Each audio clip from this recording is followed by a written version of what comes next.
ახსენებს იქ. მაგრამ ეს არის გაუსაძლისი მდგომარეობა, როცა ადამიანების უზარმაზარი ქვეყანა და მისი დიდი ქალაქი, სადაც ხდება ეს მოქმედება, მოსკოვი. ეს არის წყდიადი რაღაც საშინელება. დააგვიგი რა ხალხით არიან ესენი? ეს ქვეყანა, ეს სივრცე, დასახლებული, ვინ არიან ესენი? ის პირველი ეპიზოდი, ის ვოლანდი რომ დაუჯდება გვერდში იმას, ბერლიოს.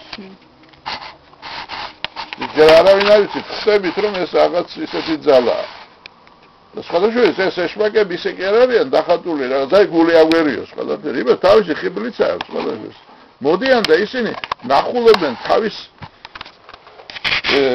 საფუძველს იმისას, ამაში პოულობენ. აი ამ ქვეყანამ განაპირობა ეს კოდ ბეგემოტის, კარავევის, ელოჩკა ეგენი რომ მოდიან, ისინი სულ ეშმაკეულები არიან, ისინი მაგრამ ნახეთ ყველას თავისი ხიბლი აქვს რაღაცაი. ისეთი განსხვავებული თვალით იყურება მეორე, რასეუნება იმ ბერლიოს. ის ბერლიოზი ვინ არის საერთოდ? ვინ არის? ის არის აზრის დამტკუნელი ადამიანი, კრიტიკოსია, ხო? რასეუნება ელოჩკასო ის ზეთი დაექცავა. სულეთ უცნაურ ფრაზას ამბობს. და ეს ის ფრაზაა, რომელიც ცოტა ხანში იმას ფეხი დაუწდება ეგ ტურნიკეტთან თუ რაღაცა და დაეცევა ტრამვაი მოჭრის თავს. ამით შედიხარ იმ უცნაურ რაღაც სამყაროში, სადაც შებრუნებულია ლოგიკა ყველაფრისა. და ზოგჯერ ისეთი რაღაცები ხდება, რომ ეს ეშმაკები, რასაც მოიფიქრებენ, ის ხუნდება რეალური ადამიანების მიერ შექმნილ სიგიჟესთან შედარებითაც კი ხუნდებიან, ისინიც კი გაოცებულები არიან, კი ჩადიან თავის ეშმაკეულს, მაგრამ ესენი აჭარბებენ ყველაფერს ამ საშინელებით. სადაც კი გაიხედავ ყველგან ეს უბედურება ტრიალებს. ამიტომ იქნა ეს რომანი ახმული საშინელ კრიტიკაც საბჭოთა სინამდვილესა. ზოგადად ადამიანის და ყველგან ასეთ სისტემაში, ყველგან ასეთ საზოგადოებაში ადამიანის პიროვნული თავისუფლება და ცხადია შემოქმედის ის ეძებს თავის გზას, იდეალურ გზას ეძებს ის. შემოქმედი. ის თავის რომანს აწაგონებით აწევს და წინასწარ გრძნობს, ეს შენ არ აქვს დასრულებული, მაგრამ ეს ტრაგიკული იქნება ყველაფერი. აი აქ არის ეს კვანძი. ეს არის საოცრად თორემ ეხლა ასეთი მამხილებელი სატირული მწვავე სატირა და რა რუსულ პოეზიის მწერლობაში ეს ცნობილი იყო სალტიკო შედრინი, გოგოლი უდიდესი სატირიკოსი იყო, სხვა შორის გოგოლი უნდა წაიკითხოს შეიძლება. დაწაიკითხოს. ნოსტა არა ის ფანტასტიკას ქნის ის. სულიად უჩვეულო. ეს არა ჩვეულებრივი რეალიზმი, რასაც ის ქნის. და ვის ხომადისია? ის კიდევ სხვანაირი ნაწარმოებია, მაგრამ აი მაგალითად შინელი. შინელი, შინელი უნდა წაიკითხა აუცილებლად. პორტრეტი და რაღაცები არის კიდევ მაგის ისე.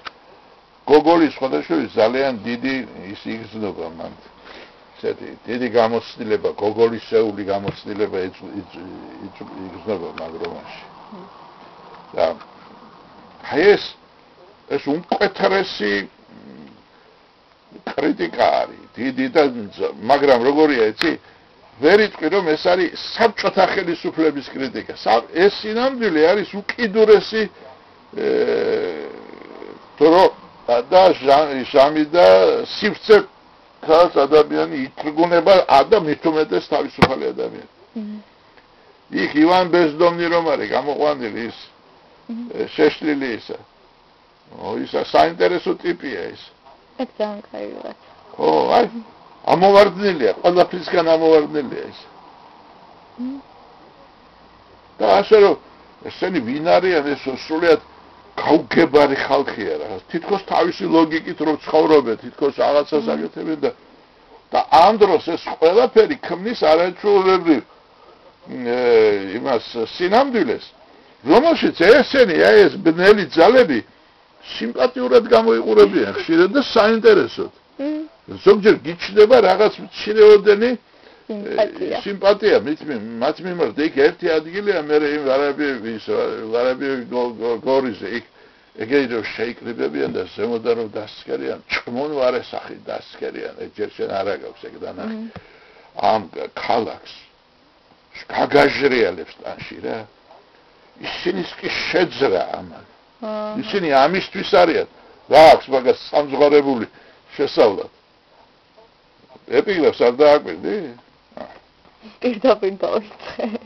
ეპიგრაფი ხო აქვს რომანს კაცო. ეპიგრაფს რომანა შე ქართულად კითხულობ რუსულად. სამძღარებული აქვს პირდაპირ შე ორიგინალს კითხულობ მაგისას. ეს არის მეფისტოფელის სიტყვები აქვს სამძღარებული. მე ვარ ის ძალა, მე ვარ ის ძალა, რომელიც ბოროტსა ვცდილობ და კეთილი კი გამომდის. ვა. ეს არის საშინელები, ის არის ბოროტება, მეფისტოფელი. ზოგჯერ ამ ბოროტების ქმნის ჩემ დაუნებურად მე გამომდის კეთილი, სიკეთე. აი ეს ისა, ახლა რომ გააგრძელებ მაგის კითხვას, მე რაც ახლა შენ რეცეპტივით კი არ გითხარი, ახლა სინამდვილის აღსაქმელად გითხარი რომანისას. შენ ყველაფერს მივეჩვიეთ, რომ ყველაფერს რეალისტური ნაწარმოების თვალით ვკითხულობთ. იქ არის რეალისტური პასაჟები, ყველაფერი ფანტასტიკაც არის, ყველაფერი, მაგრამ აი ეს ეპიგრაფი ხშირად ავტორის მიზანდასახულობას არკვევს. ეს ძალიან მნიშვნელოვანია, იმაში ბევრი რამ ეს ეშვაკეული ძალა ცდილობს, მაგრამ მად და საწინააღმდეგოდ სიკეთე იქნება, იმიტომ რომ რაღაცას ბოლო უნდა მოეღოს, ასე არ შეიძლება. ბოლოს აი ამ ფონზე გამოიკვეთება, რომ ეს ოსტატი არის ყველაზე ტრაგიკული პიროვნება. შემოქმედი ვინც ქმნის, მას უწერია სიკვდილი და განადგურება. ამდენად პრობლემას ყოველთვის უნდა დააკვირდე. შინაარსი იყო არასდროს არ არის თავარი, რა კი არ არის ნაწარმოებში თავარი. ხელოვნებაშიც, ხატრობაშიც, მუსიკაშიც, მწერლობაშიც.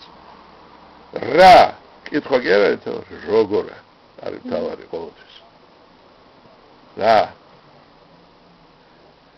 მოდი 9 საათზე შევხვდეთ გოგო საათთან. გოგო და ბიჭის ლაბარაკია, სიყვარულზეა ლაბარაკი. კი ბატონო, უფლება გაქვს და კი ბატონო, როგორც კიდე, მაგრამ სიყვარული რა, ეგ არ არის, არაფერი არ არის. მაგრამ როგორც ოსტატს და მარგარიტას ერთმანეთი უყვანს, ან აი დიდ ლიტერატურაში არის ხოლმე სიყვარული და ხატული, ის არის როგორ, ეს არის საინტერესო თორე. რა არის ლიტერატურისა და ხელოვნების ძირითადი არსი. რა მეორადია, როგორ, აი ეს არის. ამიტომ კეთილი ლინები და ის რომანი დაამთავრე. და ეხლა აი ჩემი ლაბარაკის შემდეგ რეები შეემატება ამ თვალით დანახულს. აი ამას მიაქცია ყველაფერი, კარგად ძამდებოდეთ. ნახმოვით. თუ სასარგებლო არის ესა? ძალიან. აი, ასეთი პრობლემა ყოველთვის უნდა დაინახო, რატომ აკეთებს ამას? რატომ იწერება ეს ნაწარმოები? და როგორ იწერება ეს? და რატომ არის და კოდ ბეგემოტი და იქიდან იმას ის ხო წაიკითხე იმან პრიმუსიდან რომ ის გადმოასხა, რა ქვია, ნაფთი რომ გადმოასხა, იყო ეგა? იმაზე ილუსტრაციაზე რომ კიდია და ესა. და ყდები სიცილით ისეთ კარგი ტიპები არიან. რატომ არიან კაი ტიპები? კაცო, ადამიანები არიან, სისაძაგლეთ ქცეულები.